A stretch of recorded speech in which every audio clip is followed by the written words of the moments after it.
Olá, bom dia a todos! Esse é o nosso momento intitulado Entendendo a Comunicação Espiritual com o Livro dos Médiuns.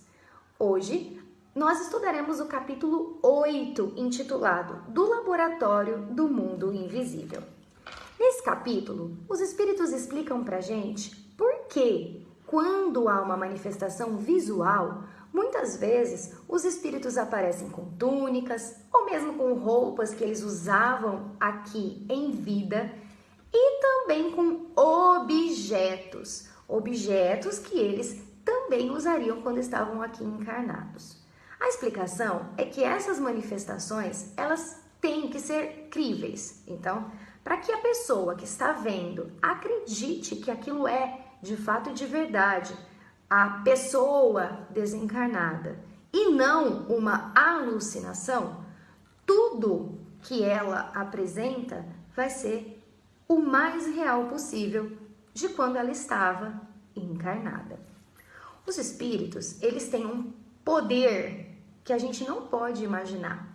Então, o princípio material que é dispensado por todas as coisas aqui no nosso plano físico, ele é tomado pelos espíritos que vão manipular essa, vamos chamar de energia, esse princípio material, e eles podem fazer uma cópia ou uma imitação dos objetos que já existem na Terra para que eles possam ser vistos.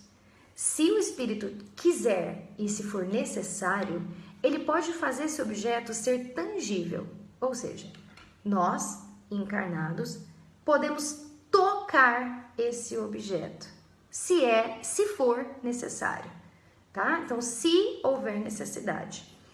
Nesse momento do como, essa imitação é tão real, como os espíritos conseguem manipular esse princípio material, vem a comparação com o ar e os vapores de água. Se esse ar e esse vapor de água é condensado, ele volta para o estado normal, que é a água. Se ele é privado de calor, ele se torna sólido. Então, se a gente coloca a água no congelador e ela é privada de calor, ela fica sólida. Quando ela é colocada fora do congelador, ela volta a ser líquido. É a mesma coisa, ou o mesmo princípio que a gente pode usar para comparar o que os espíritos fazem com esses elementos que são dispensados aí no nosso universo. Nem sempre o espírito sabe como essa formação acontece. Muitas vezes é simplesmente por instinto. Apenas os espíritos mais elevados é que sabem explicar como é que acontece essa formação, como é que o espírito de fato manipula esse princípio material e faz com que ele se torne um objeto visível e tangível, tá?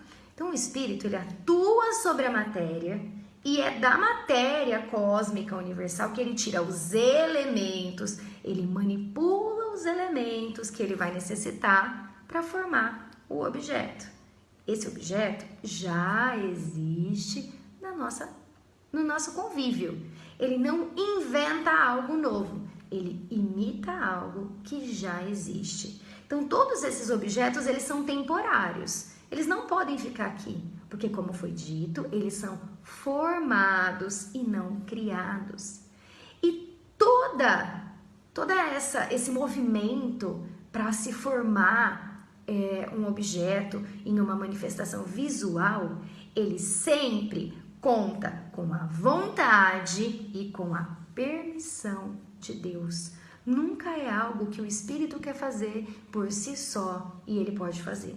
Porque é claro que se ele quiser manipular esse princípio, esses elementos para fazer um veneno, ele consegue, mas não é permitido, porque só é permitido aquilo que é da vontade de Deus. Nada foge à vontade e à permissão de Deus. A vontade é, inclusive, o atributo essencial do espírito. Lembrando dos vídeos anteriores, o espírito é o ser que pensa, o ser racional. Então, quando a gente está encarnado, a gente ainda é espírito. E é aqui que os espíritos explicam, muitas vezes, cura pela imposição das mãos. A mesma vontade que o espírito desencarnado tem para manipular os elementos do universo e fazer visível um objeto, é a vontade, é o que tem um espírito encarnado. Então aqui fica a palavra vontade e a expressão força de vontade. Quando nós achamos que tudo está muito difícil ou está impossível, a gente pode lembrar dessa aula, dessa unidade, desse momento de estudo do livro dos médiuns. Com a força de vontade, nós, espíritos encarnados e pensantes, conseguimos mudar as situações.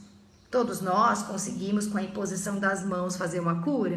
Não, mas com a nossa força de vontade, nós conseguimos mudar muitas coisas do nosso dia a dia. Basta que a gente haja com toda a nossa vontade. Espero que vocês tenham uma boa semana e que na semana que vem nós possamos nos encontrar mais uma vez para continuar o estudo dessa obra que é tão necessária ao nosso dia a dia. Uma boa semana a todos!